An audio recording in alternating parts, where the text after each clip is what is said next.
आप सभी को मेरी तरफ से जय हिंद। क्या आप सरकारी नौकरी की तैयारी कर रहे थे? अगर हाँ तो यस, आप बिल्कुल सही चैनल पर आए हैं, क्योंकि इस चैनल पर आपको मिलेगा डेली जॉब नोटिफिकेशन, फॉर्म भरने की स्टेप बाय स्टेप गाइडलाइंस और भी बहुत कुछ, वो भी बिल्कुल फ्री में। आपको उसके लिए बस एक सब्सक्राइब करना होगा। और अगर आज की इस टॉपिक के बारे में बात करें तो आज का ये टॉपिक बहुत ही अच्छा टॉपिक है। एक ऐसा टॉपिक जो आपको ज़ीरो से हीरो तक ले जाएगा। ज़ीरो से हीरो तक का सफ़र अगर तय करना है तो इस वीडियो को ज़रूर देखना, वो भी पूरा अंत तक। आज हम लोग एसएससी सीएचएसएल को कैसे क्रैक कर सकते हैं, इस बारे में पूरे अच्छे से एक्सप्लेनेशन के साथ जानेंगे। ज़ीरो से लेकर के पूरा एंड तक जानेंगे। इस वीडियो को कहीं पे भी स्किप मत करना, क्योंकि अगर इस वीडियो को आप ज़रा सा भी स्किप करते हैं तो हो सकता है कि आप बहुत सारा इंपॉर्टेंट पॉइंट्स को खो देंगे। इसीलिए आप ज़रा सा भी स्किप मत कीजिएगा। साथ ही साथ अपना एक्सपीरियंस के साथ आज हम आपको बताने वाले हैं कि एसएससी सीएचएसएल कैसे क्रैक किया जा सकता है। तो बहुत ही ईजी तरीके से आज हम लोग इस बारे में समझते हैं। यहाँ पे लिखा हुआ है कि किसी भी स्कूल या कॉलेज से 12 कंप्लीट करने के बाद आप एसएससी सीएचएसएल के लिए अप्लाई कर सकते हैं। हाँ, ये बात बिल्कुल सही है कि अगर आप किसी भी स्कूल से या फिर किसी भी कॉलेज से अगर आप 12 कंप्लीट कर चुके हैं तो फिर आप एसएससी सीएचएसएल का फॉर्म के लिए अप्लाई कर सकते हैं। एसएससी सीएचएसएल के लिए किसी भी परसेंटेज का कोई भी ज़रूरत नहीं होता है। इसका मतलब ये है कि आपका 12th में कितना परसेंट आया या 10th में कितना परसेंट आया, इस बात से कोई फ़र्क नहीं पड़ता। हम बोलते हैं अगर आपका 45% आया है तो भी आप इस एग्ज़ाम को क्रैक कर सकते हैं। क्यों क्रैक कर सकते हैं? क्योंकि आपको फॉर्म भरने का मौका मिल रहा है। अच्छा, अगर आपको 45% में भी अगर आपको फॉर्म भरने का मौका मिल रहा है तो फिर आप सोचिए कि अगर आप क्रैक नहीं किए और अगर अपना फोकस के साथ नहीं पढ़े तो फिर आप अपना लाइफ में क्या ही किए। इसीलिए इतना कम परसेंटेज होने के बाद भी इसमें एक बार फॉर्म भरना तो बनता है। अब हम लोग इसके बारे में ये जानेंगे कि कितना तरीका का पोस्ट होगा इसमें। देखिए, अगर पोस्ट की बात करें तो यहाँ पे 4 से 5 तरीका का आपको पोस्ट मिलता है। जब भी ये वैकेंसी निकलता है, जब भी किसी भी साल निकलेगा, आपका यही पोस्ट रहेगा। 3 पोस्ट ऐसे लोगों के लिए है जो लोग आर्ट्स और कॉमर्स लेकर के पढ़ाई कर रहे होंगे, जैसे कि एलडीसी, अपर डिवीज़न क्लर्क और लोअर डिवीज़न क्लर्क। डीईओ का जो पोस्ट है वो सिर्फ़ और सिर्फ साइंस स्टूडेंट्स के लिए है। हाँ, ये बात बिल्कुल सच है कि डीईओ का पोस्ट सिर्फ साइंस स्टूडेंट के लिए है। तो इसीलिए आप अगर साइंस लेकर के पढ़ रहे हैं तो आप भी डीईओ का तैयारी कर सकते हैं, और नहीं आर्ट्स या कॉमर्स लेकर के पढ़ रहे हैं तो भी कोई दिक्कत नहीं है। ये दोनों में अगर सिर्फ सैलरी की बात करें ना, बस उतना ही फ़र्क होता है। ठीक है, सिर्फ सैलरी का फ़र्क होता है, इससे ज़्यादा कुछ नहीं। बाकी आपका वही काम रहेगा जो सब में होता है। डीईओ थोड़ा सा ऊंचा पद हो गया और ये तीनों थोड़ा सा नीचा पद हो गया, लेकिन आपका काम वही रहेगा जो होता है। वही आपको उतना ही एग्ज़ाम क्रैक करना होगा। साथ ही साथ आपको उतना ही फोकस चाहिए और उतना ही प्रिपरेशन करना होगा। तो ज़्यादा फ़र्क नहीं है, इसीलिए यहाँ पे डिसअपॉइंट होने का कोई भी ज़रूरत नहीं है। अब यहाँ पे एक बहुत ही इम्पॉर्टेंट टॉपिक के बारे में बात करेंगे। बिल्कुल भी स्किप मत कीजिए, क्योंकि अभी भी वो ब्रह्मास्त्र बाकी है।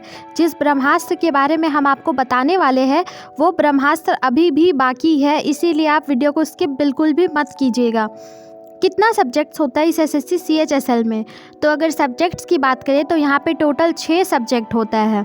Hindi, English, maths, reasoning, general knowledge और जनरल एप्टीट्यूड। 6 सब्जेक्ट आपका होता है टोटल। आपको सबका प्रिपरेशन करना है, किसी को भी नहीं छोड़ना है, सबका प्रिपरेशन करना है। अब सबका मतलब क्या? सबका मतलब आपको सिर्फ ऐसा नहीं है कि यहाँ पे आपको जो सब्जेक्ट्स दिख रहा है वो, उसके अंदर और भी सब्जेक्ट्स है, उसके अंदर और भी टॉपिक्स है। आपको वो सब के बारे में अच्छे से पढ़ना है। यहाँ पे बात बिल्कुल सिंपल सा है। अगर आप अपना फोकस के साथ पढ़ते हैं, हम बोलते हैं 24 आवर होता है पूरे एक दिन में, उसमें अगर आप 4 घंटा भी पूरा फोकस दे करके पढ़ते हैं तो भी आपके पास 20 आवर बचता है बाकी एक्स्ट्रा काम करने के लिए। और आपके पास जो वो 4 आवर है जिसमें आप फोकस के साथ पढ़ाई कर रहे हैं, उस समय आपके पास ना ही कोई फ़ोन होना चाहिए, ना ही कोई इंस्टाग्राम, ना ही कोई फेसबुक। कहीं पे आप कोई अकाउंट अपना ओपन मत कीजिए, कुछ करने का ज़रूरत नहीं है। चुपचाप पढ़ाई मतलब पढ़ाई। तभी आप क्रैक कर पाएंगे। सबसे इम्पॉर्टेंट बात तो ये है कि अगर आपका फोकस बनी रहेगा तो आपको कोई नहीं रोक सकता कि आप उस एग्ज़ाम को क्रैक नहीं कर सकते। जस्ट एक इमेजिन कीजिए कि आप पढ़ाई कर रहे हैं और आपके सामने कोई बगल में खड़े होकर के बोल रहा है ये एग्ज़ाम तो तुम क्रैक कर ही नहीं पाएगा, ये तो तुमसे नहीं होगा। हम बोलते हैं कि आप जितना दिन तैयारी करते हैं और उतना दिन आपके बगल में खड़े होकर के अगर कोई ये बात बोल भी रहा है ना, तो भी कोई फ़र्क नहीं पड़ने वाला। क्यों नहीं पड़ने वाला? क्योंकि आप फोकस है, आपको कोई डिस्टर्ब कर ही नहीं सकता, वो कितना भी बोल ले, लेकिन आप उस एग्ज़ाम को क्रैक करके ही रहेंगे अगर आप फोकस है तो। इसीलिए कोई कुछ भी बोले मतलब नहीं है, आपको अपना 4 घंटा अच्छे से देना है, मतलब देना है, चाहे कुछ भी हो जाए, कोई भी बुलाए, कोई भी कुछ कहे, भूल जाओ वो 4 घंटा की कुछ करना भी है। अब बस पूरा फोकस के साथ पढ़ाई करना है तो मतलब करना है। अब यहाँ पे देखिए एक सबसे इम्पॉर्टेंट टॉपिक आता है कि इसका पढ़ाई कैसे शुरू करें। शुरू करने के लिए आपको सबसे पहले क्लास 8, 9 और 10 का NCERT बुक को पकड़ लेना है। स्टार्टिंग का पढ़ाई आपको इसी से करना है। 8, 9 और 10 का NCERT बुक को पकड़ने के बाद आपको इसका सारा सब्जेक्ट्स को पढ़ लेना है अच्छे से। यूट्यूब पे शॉर्ट्स वीडियोस अवेलेबल होता है। शॉर्ट्स वीडियोस आप देख देख के एक दिन में हो सके तो एक दिन में आप पूरा सब्जेक्ट्स को कवर कर लेंगे। अगर सच में ऐसे पढ़ेंगे तो एक दिन में आप पूरा सब्जेक्ट्स को कवर कर लेंगे। शॉर्ट वीडियोस देख देख के कवर कर लीजिएगा। अब आता है उससे भी इम्पॉर्टेंट टॉपिक कि आपको सबसे इम्पॉर्टेंट क्या पढ़ना है यहाँ पे। जब आप 8, 9 और 10 का NCERT अच्छे से पढ़ लेंगे, उसके बाद यहाँ पे आप जनरल एप्टीट्यूड को सबसे पहले शुरू कीजिएगा, क्योंकि यहाँ पे सबसे ज़्यादा सब्जेक्ट्स होता है इसमें। जनरल एप्टीट्यूड में आपका हिस्ट्री आएगा, ज्योग्राफी आएगा, इकोनॉमिक्स से भी क्वेश्चन आएगा। ये तीनों सब्जेक्ट से क्वेश्चन आएगा आपका बहुत ज़्यादा, ठीक है। लेकिन इसमें और भी 2 सब्जेक्ट्स होता है, वो 2 सब्जेक्ट्स के बारे आगे बताएंगे, वो भी आपके लिए एक छोटा सा सरप्राइज़ ही है। तो यहाँ पे आपको 3 सब्जेक्ट्स के बारे में तो पढ़ना ही है अच्छे से। जनरल एप्टीट्यूड में 9 से लेकर के 12 तक आप अच्छे से पढ़ लीजिएगा हिस्ट्री, 9 से लेकर के 12 तक आप अच्छे से पढ़ लीजिएगा ज्योग्राफी, और इकोनॉमिक भी आप 9 से 12 तक का अच्छे से क्लियर कर लीजिएगा। हिंदी और इंग्लिश बहुत ही स्मॉल सा है, सिर्फ आपको ग्रामर पढ़ना है, ग्रामर से ज़्यादा और कुछ भी नहीं आएगा। क्योंकि हिंदी और इंग्लिश एक ऐसा सब्जेक्ट है जिसमें आपको पढ़ने का ज़्यादा ज़रूरत नहीं पड़ता है। जनरल एप्टीट्यूड और मैथ सबसे मेन है, इसके बारे हम लोग अभी और आगे बात करेंगे, इसीलिए आप वीडियो को स्किप मत कीजिएगा। यहाँ पे हिंदी और इंग्लिश के बारे में सिर्फ आप आर्टिकल्स कुछ पढ़ लीजिएगा, ग्रामर्स को अच्छे से कंप्लीट कर लीजिएगा हिंदी में भी और इंग्लिश में भी। दैट्स ऑल, आपका हिंदी और इंग्लिश का काम ख़त्म। अब आया आपका सबसे इम्पॉर्टेंट टॉपिक, लेकिन ये टॉपिक इम्पॉर्टेंट है और जिस गिफ्ट का बात कर रहे थे वो यहाँ पे है, लेकिन इस गिफ्ट को आप सॉल्व कैसे कर सकते हैं वो ब्रह्मास्त्र अभी भी बाकी है, तो इसीलिए आप वीडियो को स्किप मत कीजिएगा। अब ब्रह्मास्त्र भी आने वाला है बहुत ही जल्दी। तो यहाँ पे जो जनरल एप्टीट्यूड में जैसा कि हम बताए थे कि हिस्ट्री, ज्योग्राफी और इकोनॉमिक है, उसके अलावा यहाँ पे आपको बेसिक लेवल का केमिस्ट्री और बेसिक लेवल का बायोलॉजी भी पढ़ना होगा, बहुत ही बेसिक लेवल का। अगर बेसिक की बात करें तो जस्ट लाइक हम लोग 8 में पढ़े होंगे, 7 में पढ़े होंगे, अच्छा चलिए 9 में पढ़े होंगे, उतना ही आपको बेसिक लेवल का केमिस्ट्री और बायोलॉजी को अच्छे से पढ़ लेना है, ठीक है। हम बोले आप शॉर्ट वीडियोस देख लीजिएगा, आपका बहुत सारा चीज़ क्लियर हो जाएगा। NCERT शॉर्ट वीडियोस करके सर्च मारिएगा, आपका बहुत सारा चीज़ क्लियर हो जाएगा। ऊपर पहले आप छोटा छोटा क्लियर कर लीजिए, देन उसके बाद आप बड़ा को पकड़िए, ठीक है। जस्ट लाइक आप सबसे पहले बेसिक लेवल का जितना भी है आप कंप्लीट कर लीजिए। 8, 9 और 10 का मैथ्स, केमिस्ट्री, बायोलॉजी, हिस्ट्री और ज्योग्राफी, ये सब को आप क्लियर कर लीजिए।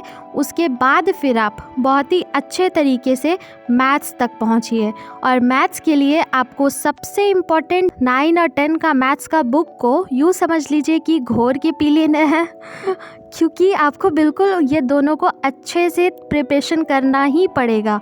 मैथ्स सबसे इम्पॉर्टेंट होता है और देखा जाए तो बहुत लोगों के लिए टफ़ भी होता है, लेकिन टफ़ इतना ज़्यादा नहीं होता है। अगर आप फोकस के साथ पढ़ेंगे ना तो कुछ टफ़ नहीं है, तो इसीलिए आप मैथ्स को ज़रूर से पढ़ लीजिएगा, उससे आपका बहुत सारा डाउट ख़त्म हो जाएगा।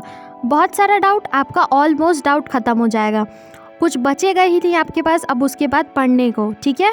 इसलिए आप मैथ्स का 9 और 10 का बुक को अच्छे से क्लियर कर लीजिएगा पूरा। अब देखिए यहाँ पे लिखा हुआ है कि ब्रह्मास्त्र क्या है। Question mark, of course question mark दिया है तो मतलब क्या है? तो ब्रह्मास्त्र है आपका यहाँ पे एक बहुत ही इम्पॉर्टेंट बुक।